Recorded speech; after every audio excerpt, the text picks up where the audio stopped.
afternoon, everyone, and happy Friday. We are reading Chapter 9 of our gentle read, Blessings in Disguise by Nancy Mayle. Cheryl just finished a beautiful dinner with lots of yummy food, and no one has made me a caramel pie yet, by the way, with her Amish friends. And now it is Wednesday morning in Sugar Creek. Chapter 9.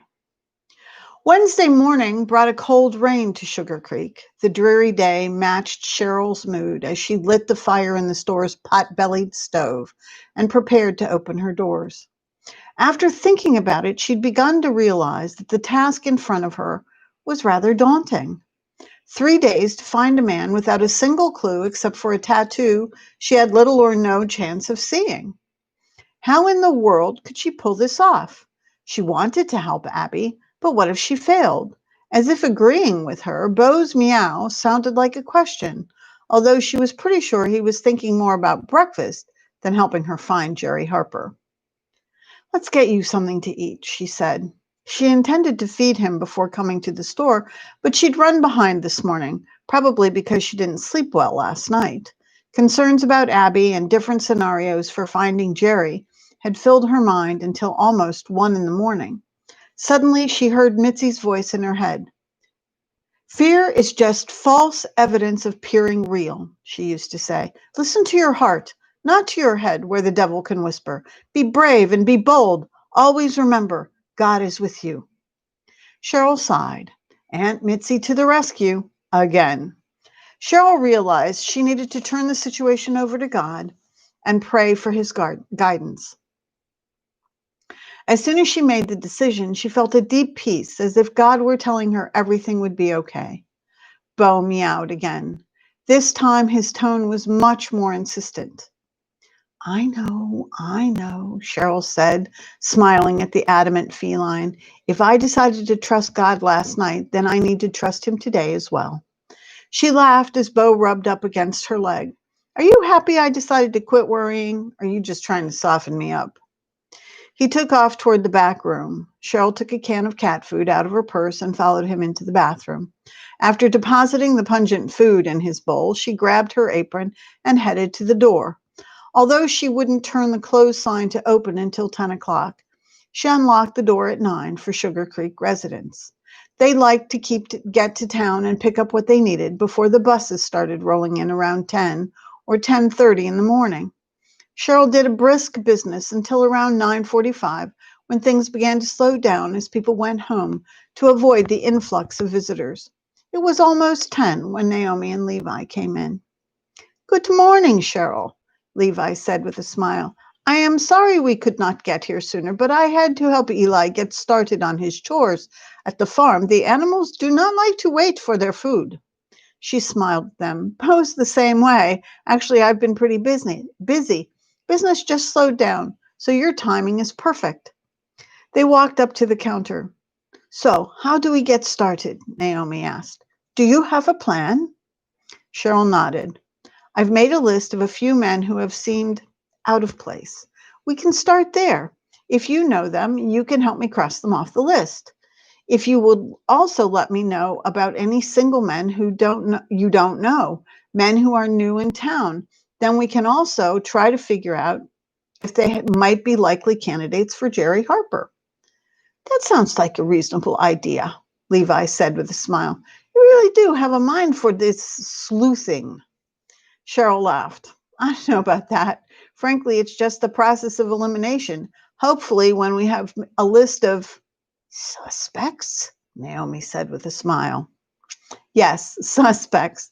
Then we can begin to narrow them down to anyone who might be Jerry." Cheryl was tickled to see Naomi's interest in solving a mystery, but she knew the kind woman's heart was focused more on helping Abby Harper than it was on being an amateur detective. At the moment, the bell over the door rang and a man walked in. He smiled at them and then began to check out the store's inventory. Cheryl was surprised to see someone she didn't know come into the store when the closed sign was on the door. Maybe he'd seen someone else come in and hadn't noticed. She pulled out a notebook from under the counter and grabbed a pen. There are a couple of people I'd like to ask you about, she said, keeping her voice low. There's a new bus driver for Annie's Amish tours. I haven't been here that long, but I don't remember seeing him before. I got the feeling he was watching the store. Have you noticed him? Naomi nodded. Yeah? The previous driver was quite friendly. He used to ask me when I would have more strawberry jam. He loved, one moment, please. He loved it. His name was Charlie. He mentioned he was getting ready to retire, so when I saw the new man, I assumed Charlie had left. But I am not absolutely sure about this. If you wish, I will ask the new man today about Charlie. Maybe starting a conversation with him will help me to know if there is a reason to suspect him. As long as you talk to him while I am with you, Levi said. Do not approach him alone, ma'am. Naomi raised an eyebrow as she stared at her son. You may accompany me, Levi, but do not forget that I am the parent and you are the child in this relationship. Levi blushed. I am 30 years old, hardly a child, ma'am. He looked at Cheryl as if his mother's mild rebuke had embarrassed it. Cheryl found it charming. I realize that, son, but I am hardly a child either. Cheryl smiled. Naomi seemed like a mild-mannered woman, but she certainly had her own mind. Getting back to my list, she said, trying to redirect her friend's attention to the matter at hand. She read two more names, but Naomi and Levi knew the men. They were longtime residents of Sugar Creek. One of them had been in the store twice lately. Cheryl had caught him watching her. Eric King has a roving eye, Naomi said sharply. His wife has spoken to him about it more than once. He likes beautiful women, Levi said, but he will not say or do anything inappropriate. He is too afraid of Hilda. She is built like a wrestler. Levi, Naomi said impatiently, it is not proper to talk about how women are built. Levi rolled his eyes. All right, man. He grinned at Cheryl. I believe I will be quiet now before I get in any more trouble.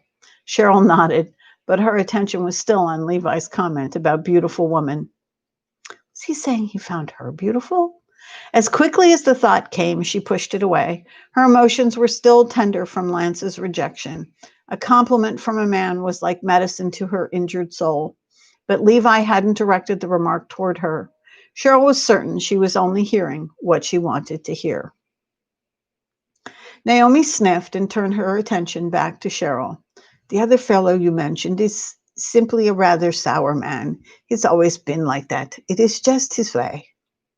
Cheryl nodded. Have either of you met Bob Gleason's brother, Stanley? He's helping out at the maze. Cheryl was still bothered by the look that passed between Bob and Tilly when they talked about Stanley. Although she was fairly certain Stanley couldn't be Jerry Harper, she still wondered why the Gleasons had acted oddly when his name was mentioned. Brother? Levi said, obviously not committed to his pledge of silence. He frowned. Bob once told me he had no brothers or sisters. Could Stanley be Tilly's brother? Naomi asked. I don't know, Cheryl said. I was certain they said Stanley was Bob's brother, but maybe I misunderstood. Something else to follow up on, Naomi said. I doubt Bob remembers telling me he had no siblings, Levi said. I will visit the maze and try to meet this Stanley. Maybe I can find out more about him. Cheryl was about to say something when she noticed her customer approaching the counter. Let me help this man, and I'll get back with you, Cheryl said softly. Levi and Naomi stepped away to let Cheryl tend to business. When the man came up to the register, she didn't notice anything in his hands. May I help you? She asked. The man had dark blonde hair, glasses, and a goatee. He smiled at her. Well, I'm not sure, he said. I'm Mike Taylor. I'm staying at the Village Inn, the bed and breakfast down the street. Nice to meet you, Mike. I'm Cheryl. I hope you're enjoying your stay in Sugar Creek. I love it here, he nodded. I've spent the past 30 years in banking, but I'm looking for a new direction in life. I don't suppose this shop is for sale. It's charming. Thank you. Actually, my aunt owns it. I'm just running it for her while she's overseas. Well, When you talk to her, will you tell her I'm very interested? I totally understand if she's not looking to sell. If I owned this shop, I wouldn't want to let it go. His smile seemed genuine, but Cheryl's alarm bells were going off. Could this be Jerry Harper? Was he fishing for information? Why don't you give me your phone number? Cheryl said, thinking quickly. Mike rattled off a number which Cheryl wrote down. That's my cell phone. You can reach me there almost any time. I'm going to be in town for a few days, looking around for other possibilities. After that, I'm heading home to Loudonville. Don't want to miss Oktoberfest. This place is first on my list, though. If your aunt would like to talk to me, I'd love to make her a very generous offer. Thanks. I'll certainly keep that in mind. Mike flashed another smile and left. Levi and Naomi stepped back up to the counter. Well, add another name to the list, Cheryl said. What makes you distrust him? Naomi said in a whisper. The door opened and a regular customer came in who bought cheese every week. Cheryl greeted her, but knew it would take the woman at least 10 minutes to make her selections. He says he's interested in buying the shop, she told her friends in a low voice. Why is that suspicious? Levi frowned. I would think anyone really interested in buying a business would ask a few questions, don't you? Like, what do you sell? How much do you bring in? They'd want to see tax papers, proof that the business is profitable. He was a little too eager after only a quick look around. I hope he didn't overhear us. But maybe he felt he could gauge your interest before asking those questions. Cheryl thought this over. Maybe, she said slowly, but he's new and he's the right age and height. Levi nodded slowly. We need to put him on the list, but what is his name? Mike Taylor. He's staying at the Village Bed and Breakfast. Bed and Breakfast. The owners are friends. I will speak to the bakers. See if they have noticed anything unusual. Just be careful, son, Naomi said. We do not want this man to find out we are suspicious, not only because we do not want to alert Jerry Harper we are looking for him, but also in case this man is innocent. I have no desire to bear false witness against another human being. Yes, ma'am, I will tread carefully. He smiled at the woman. I will go out and gather some information for us. Perhaps we can have lunch together. Naomi nodded. I have another delivery for Greta Yoder and the buggy. If we eat at their fine establishment, I can give her the jam she requested. Levi nodded. I could go for one of August's meatloaf sandwiches. August Yoder was known for his home-style cooking. Greta ran the place while August spent his time in the kitchen. Many of the Amish men teased him about it, but August took it all in stride. The restaurant was allowed to have electricity under the local ordinum. The Amish bishops and elders recognized the need for more modern methods to operate local businesses in a town known for its tourist trade. And it has been too long since I had a bologna sandwich, Naomi said with a smile. Bologna, Cheryl said. What's so special about bologna?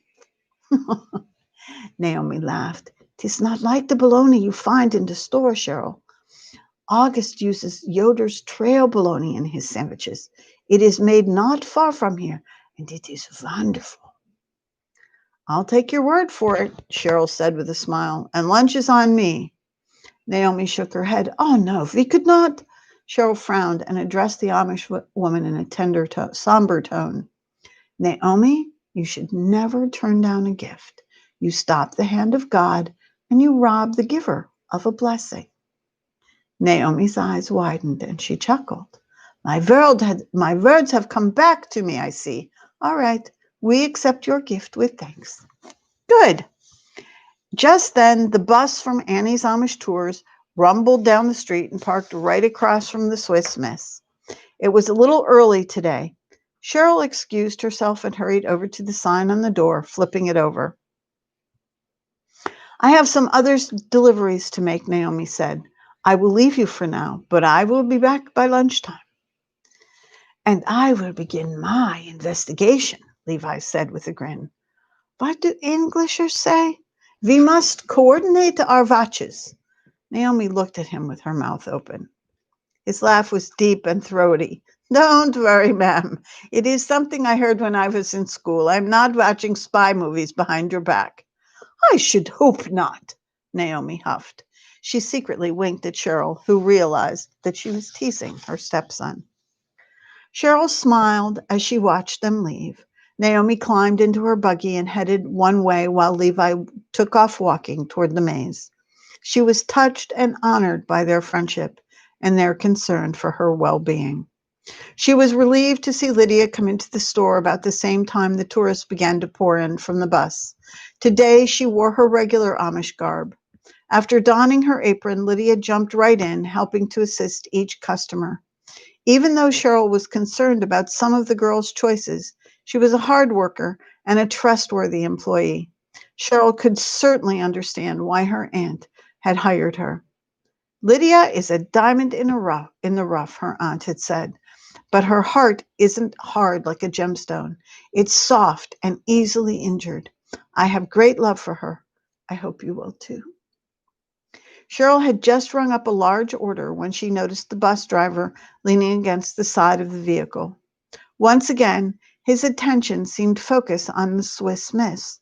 Cheryl turned away when another customer came up and asked a question about one of their aprons. When she walked away, Cheryl looked for the driver, but he disappeared. Wondering where he'd gone, she walked toward the front window and looked up and down the street. He was nowhere to be seen. Assuming he must be on the bus, she swung around and found herself staring straight into the frowning face of the bus driver. And there you have it. Have a great weekend.